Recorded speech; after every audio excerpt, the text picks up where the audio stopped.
ఒకటో తేదీన ప్రభుత్వ ఉద్యోగుల వేతనాలు చెల్లిస్తున్నట్లు గొప్పలు చెప్పుకుంటున్న కాంగ్రెస్ ప్రభుత్వం ఆచరణలో మాత్రం అలసత్వం ప్రదర్శిస్తుందని మాజీ మంత్రి హరీష్ రావు విమర్శించారు. ఒకటో తేదీన వేతనాలు చెల్లిస్తున్నామనే మాటలు కేవలం పత్రికా ప్రకటనలకు మాత్రమే పరిమితమవుతున్నాయన్నారు. మోడల్ స్కూల్ టీచర్స్ కు 7 నెలలుగా ఎన్నడూ ఒకటవ తేదీన వేతనాలు చెల్లించకపోవడం కాంగ్రెస్ మోసపూరిత వైఖరికి నిదర్శనమన్నారు.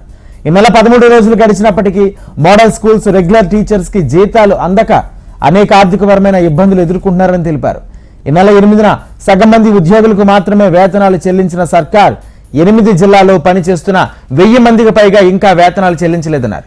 వీరితో పాటు మోడల్ స్కూల్స్ లో పనిచేసే అవుట్సోర్సింగ్ హవర్లీ బేస్డ్ టీచర్స్ దాదాపు 2000 మందికి ప్రభుత్వం వేతనాలు చెల్లించలేదన్నారు. ప్రభుత్వం ఇప్పటికైనా స్పందించి విద్యార్థుల భవిష్యత్తును తీర్చిదిద్దే ఉపాధ్యాయులను గౌరవించి ప్రతి నెల 1వ తేదీన వేతనాలు చెల్లించాలని బీఆర్ఎస్ పార్టీ పక్షాన డిమాండ్ చేస్తున్నామని తెలిపారు హరీష్ రావు.